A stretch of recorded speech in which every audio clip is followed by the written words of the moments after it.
इस अध्याय का नाम कापील्य अध्याय है। कपिल शब्द से कापील्य बना, जिसका अर्थ है कपिल से होने वाला, कपिल से संबंधित, कपिल की जिसमें बात की जाए उसका नाम कापील्य है। बंधुओं, ये कपिल व्यक्ति कौन था, इसकी क्या बात है, क्या इसकी कथा है, ये बहुत सारे प्रश्न हैं। इनकी हम चर्चा करेंगे। पहले अध्याय का प्रारंभ कहाँ से हुआ, ये बात करते। शास्त्र में इस अध्याय की पहली गाथा आई, ऐ धुए ऐ सासियम्मी, संसारम में दुख पौराए, किम नाम होजम तम कमयम, जीणा हम दुग्गई न गच्छे जा। इसका अर्थ है यह संसार ध्रुव है। ध्रुव कहते हैं जो सदा रहे, हमेशा रहने वाला, उसका नाम ध्रुव है। जो बदल जाए, नष्ट हो जाए, उसका नाम ध्रुव है। ध्रुवे यह संसार ध्रुव है, इस रूप में रहने वाला नहीं है, बदलने वाला, नष्ट होने वाला है। और ऐ धुए ऐ सांसियम्मी, संसार में दुख पौराए, यह संसार दुखों से भरा हुआ है। इसका कोई स्थान, इसका कोई कर्ण ऐसा नहीं है जहां दुख न। पौराए बड़ी मात्रा में, प्रचुर दुखों से भरा हुआ। किम नाम हो जम तम कमयम, ऐसा कौन सा कार्य है, ऐसी कौन सी बात है, जीणा हम दुग्गई न गच्छे जा, जिससे दुर्गति से छुटकारा पा सकें, दुर्गति में न जाना पड़े, जिससे दुख न भोगने पड़े, ऐसा कौन सा उपाय, ऐसा कौन सा कार्य। बंधुओं, अगर विचार करो, सोचो, इस एक गाथा में अद्भुत ज्ञान भरा हुआ। जब ये पूछ लिया दुखों का अंत कैसे हो, तो कौन सी बात शेष रह गई? दो ही बात आई, संसार अध्रुव है, अशाश्वत है, दुखों से भरा हुआ है। वो कौन सा उपाय है जिससे दुखों का अंत हो सके? अब बंधुओं, इस बात पर चिंतन करना है कि दुखों का अंत कैसे हो, क्या उसका उपाय है। इस बात को समझने के लिए हमें दर्शन शास्त्र का कुछ सहारा लेना पड़ेगा। दर्शन शास्त्र बताता है जो हमारे सामने कार्य है, ये कार्य कैसे हुआ यह सोचो। इस कार्य का कारण क्या था? वो कारण अगर दूर हो जाए तो ये कार्य मिट जाए। समझ गए भाई? श्रावक को बात समझ में आई है? अगर कारण दूर हो जाए तो फिर कार्य नहीं होता।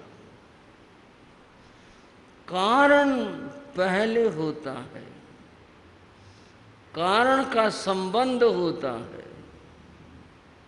तभी कार्य होता है। अगर कारण न हो, कार्य होगा नहीं। ये कारण कई होते हैं, जिनमें से एक कारण है समवायी कारण। समवायी कारण कार्य के प्रति परम आवश्यक है। जैसे एक घड़ा है, घट घड़ा है, आपके सामने रखा है, आप उसे देख रहे हैं। ये जो घड़ा है ये कार्य है। यह है क्या चीज है भाइयों? कार्य है। ये ऐसे ही नहीं कहीं से उतर आया, ये हुआ है, बना है, ये कार्य है। अब ये बना कैसे? इसके प्रति कारण, समवायी कारण क्या है? मिट्टी इसका समवायी कारण है।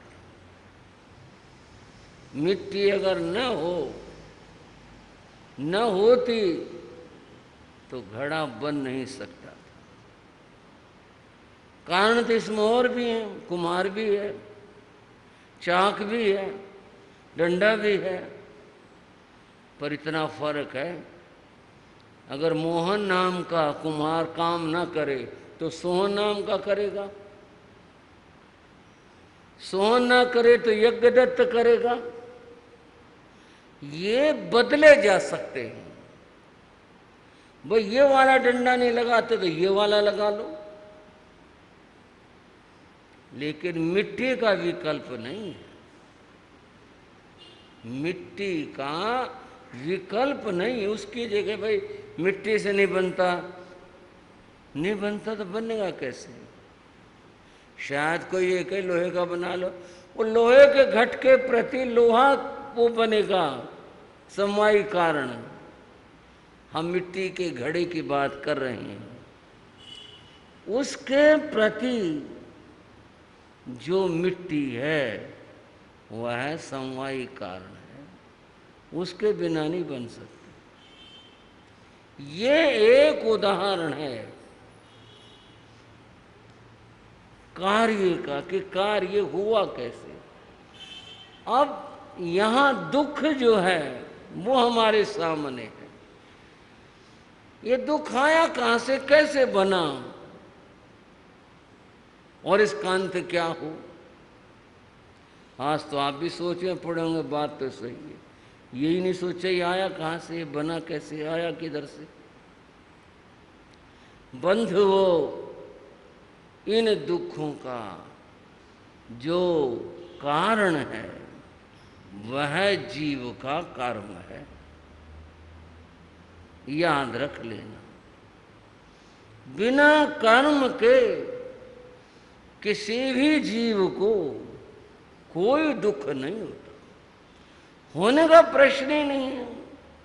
जब मिट्टी नहीं होगा घड़ा बनेगा ही नहीं, जब कर्म नहीं होंगे उनका फल नहीं होगा, दुख नहीं होगा। कर्म इनके प्रति, दुखों के प्रति कारण है। और बंधुओं, ये कर्म कहां से आए फिर। कर्म कषाय से बंधते, योग और कषाय, ये दो चीजें हैं जिनसे कर्म का आगमन होता है और कर्म का बंध होता है। कषाय को नष्ट कर दिया जाए, जीत लिया जाए, तो फिर कर्म बंध नहीं होगा, फिर उदय नहीं होगा, फिर दुख भी नहीं होंगे। इसका कारण यहाँ कर्म और कषाय है। बंधुओं, इस अध्याय में यही बात समझाई है, दुखों का जो अंत होगा वह कर्म और कषाय के अंत से होगा। कषाय क्रोध, मान, माया, लोभ। इस अध्याय में लोभ कषाय की चर्चा है। आप सवाल करेंगे, क्यों, औरों की छूट है क्या, क्रोध की, अभिमान की, इनकी छूट है क्या। ऐसा नहीं है। चार कषायों में सबसे जो प्रबल है वो लोभ कषाय है।